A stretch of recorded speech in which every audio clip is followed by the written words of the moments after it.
Bonjour, Marie Saint-Roch du Mont de Zen. Il y avait un petit moment que je n'avais pas enregistré de vidéo. J'ai eu plein de sujets qui m'ont été apportés, mais je n'ai pas pris le temps de faire les vidéos. Je n'ai pas eu le temps ou parfois l'énergie pour les faire. Et je m'en excuse parce que ce n'est pas forcément ce qu'il m'est demandé. Et ce soir, j'aimerais parler de quelque chose qui n'est pas du tout en principe, les sujets que je peux traiter, mais j'ai besoin de vous en parler et parce que depuis le mois de juillet, nous sentons depuis quelques années que beaucoup de choses bougent et depuis le mois de juillet, vraiment beaucoup de choses bougent dans bien des domaines. Mais il y a un domaine où de mon côté, je sens énormément de choses bouger et que en même temps, je n'entends pas tant que ça. Ce n'est ni le domaine du travail des travailleurs de lumière dans l'amour inconditionnel à acquérir au fond de son cœur, qui est notre reliance avec ce divin qui est en nous, ni le sujet des flammes jumelles, des âmes jumelles. Et pourtant, ce matin, ça a été un des sujets abordés par une jeune fille. Je suis en fait interpellée depuis le mois de juillet par des parents ou des grands-parents qui sont face à des situations difficiles avec leurs enfants.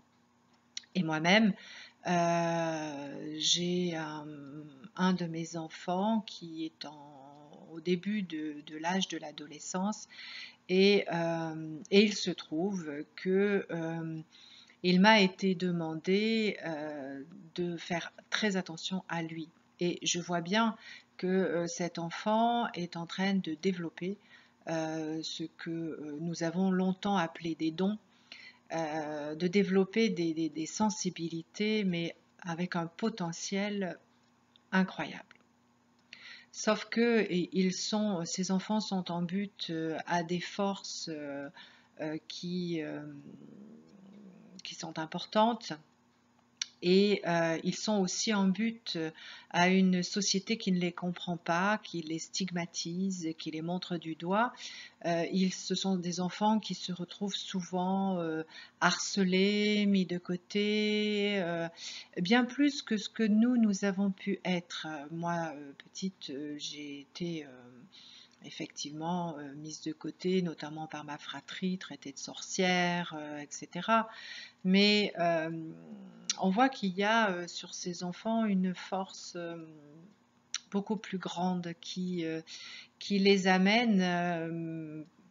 Alors ce n'est pas le cas de mon fils et je remercie d'avoir peut-être cette écoute qui a permis, en tout cas jusqu'à présent, à mon enfant de pouvoir s'exprimer, s'extérioriser, ne pas avoir peur de ce qu'il ressentait ou voyait, ne pas se sentir montré du doigt, pouvoir en parler, ce qui est énorme.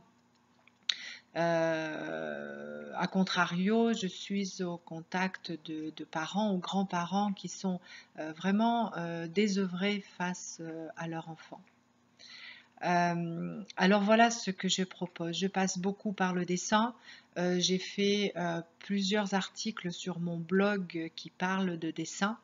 Ce matin, j'ai donc été amenée auprès d'une jeune fille qui est dans ce moment difficile de l'adolescence et de cette exclusion, de cette non-appartenance au monde. À mon avis, c'est une enfant cristal. Elle illumine, elle a un potentiel. On voit au travers de d'elle, de son regard. C'est une passeuse d'âme. On la lit vraiment, enfin, en tout cas je l'ai lu. Et il y a eu d'ailleurs un contact absolument extraordinaire une fois dégagé en fait l'enfant. Ce que je veux dire, c'est que personnellement, je ne travaille pas comme sur un enfant comme je pourrais travailler sur un adulte. Et je pense qu'ils ont des potentiels extraordinaires qu'il faut pouvoir protéger. Mais non pas. Alors moi, je suis une accompagnatrice. Je ne suis pas un gourou, un maître qui est là à dire il faut faire ci, il faut faire ça, ou je vais faire les choses à votre place. Je ne fais pas ça avec des adultes, donc je ne ferai jamais ça avec des enfants. Je crois que j'ai cette conscience de plus en plus que ces enfants, et c'est ce que je disais ce matin à la maman un peu désœuvrée, ces enfants sont souvent de vieilles âmes, ils ont des fois plus de vie que nous-mêmes et des expériences extraordinaires qu'ils portent en eux et qui leur donnent cette espèce de sagesse qui nous bouscule, nous adultes. Nous allons avoir un grand travail d'humilité à avoir vis-à-vis de ces enfants qui viennent, de ces jeunes et de ces enfants qui sont là face à nous et qui ont parfois qui sont parfois des donneurs de leçons pour nos propres âmes qui ergotons sur des sujets qui leur semblent tellement naturels à eux-mêmes. Ils ont un contact avec l'au-delà, mais avec aussi tous les mondes, d'une facilité incroyable, et leurs dons peuvent être donc facilement décuplés. En même temps, il faut qu'ils prennent le temps de s'éveiller. Il n'est pas question de jouer avec ces enfants-là. Parce qu'ils sont fortement perturbés et parfois même ils sont happés par des âmes qui trouvent en eux des énergies très nourrissantes et qui donc vont se coller à eux. C'est le problème des entités. Je ne dis pas qu'il faut avoir peur, moi je n'aime pas, je ne suis pas une chasseuse d'entités, je ne dis pas qu'il faut avoir peur de ces âmes ou des entités. Mais je dis juste qu'il y a une sensibilité qui fait que cela demande un travail surtout de protection.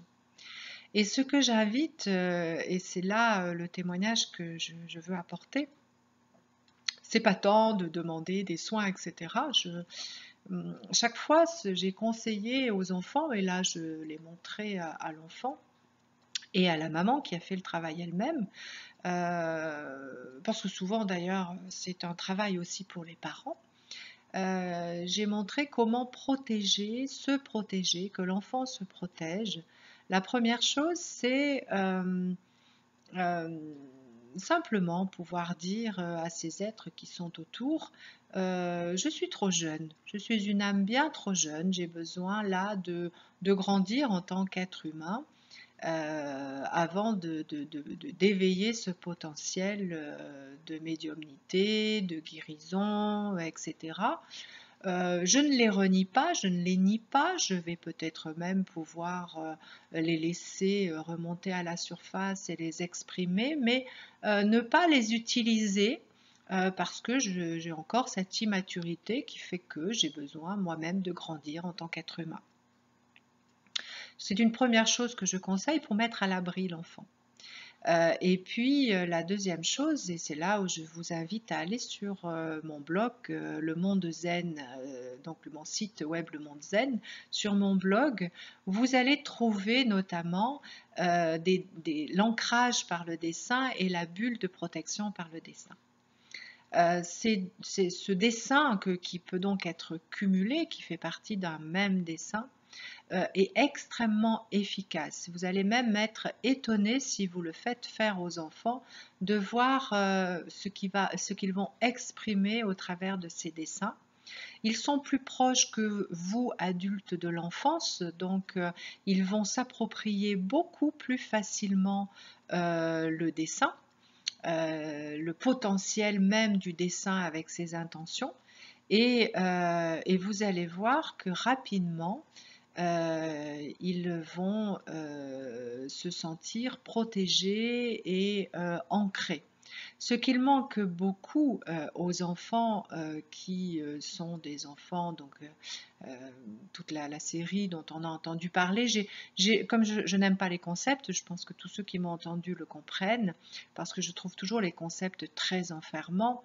J'ai longtemps évité d'utiliser ces termes d'indigo, d'enfant arc-en-ciel, cristal, etc., jusqu'à ce que mes guides me mettent réellement le nez dessus, surtout pour les miens en fait, hein, mes deux enfants, où j'ai un enfant indigo et un enfant cristal. Mais il m'a fallu beaucoup, beaucoup, beaucoup de temps pour accepter d'intégrer cette notion vis-à-vis des enfants. Et aujourd'hui, je commence vraiment à repérer ces enfants qui ont des auras très particulières en fait. D'ailleurs, on se rend compte que les indigos ne sont pas du tout des enfants aujourd'hui, hein, c'est des adultes et qu'il y en a peut-être même quelques-uns qui étaient plutôt avant-gardistes et qui sont aujourd'hui largement adultes. C'est intéressant de voir aujourd'hui le potentiel des plus jeunes enfants. Ouvrons nos yeux, travailleurs de lumière, les enfants qui arrivent ont actuellement besoin de protection. Protégeons ces enfants. Ils ne sont pas forcément les nôtres, mais ils nous entourent.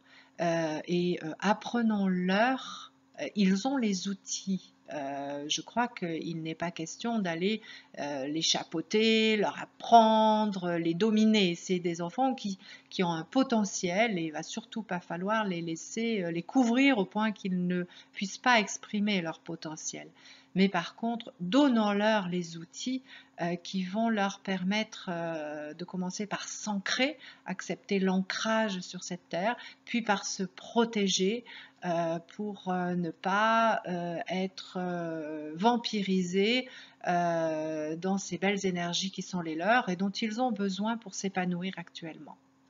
Alors je vous invite vraiment, parce que je sais que ça marche, que ça fait plusieurs fois que je le donne et que ça marche vraiment très bien sur ces enfants.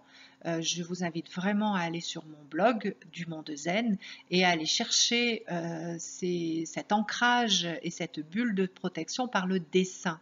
Parce que ça va aussi donner un potentiel par le dessin d'expression à ces enfants qui en ont largement besoin. Voilà. Je vous laisse maintenant aller consulter le blog et puis même si je ne pourrais pas m'occuper de tous les enfants, mais je pense que je suis à l'aube de la création de quelque chose au niveau des enfants parce que il y a quelques mois, ça a été un message qui m'a été donné qu'il faudrait que je m'occupe des enfants. Donc, bon, je le fais à ma petite mesure chaque fois qu'on m'interpelle pour un enfant et pour un jeune, hein, mais je pense qu'il va falloir que je fasse quelque chose de plus. Je ne sais pas quelle forme cela va avoir, mais en tout cas pour l'instant, je vous invite vraiment à aller regarder cet ancrage et cette protection, cette bulle de protection à créer par le dessin pour aider ces enfants qui peuvent être autour de vous. Non pas pour, je dis bien, leur apprendre quoi que ce soit. Ils savent bien plus de choses que vous, hein, je vous rassure. Donc, pas pour leur apprendre quoi que ce soit, mais surtout pour les aider dans leur réalisation à s'ancrer, à se protéger afin d'avancer sur leur propre chemin. Voilà, ils ont besoin de nous en tant qu'adultes, non pas pour qu'on les conduise, mais pour qu'on les protège. Je vous souhaite de prendre soin d'eux, de prendre soin de vous dans l'amour qui nous relie tous sur cette belle planète. Je vous embrasse. Au revoir.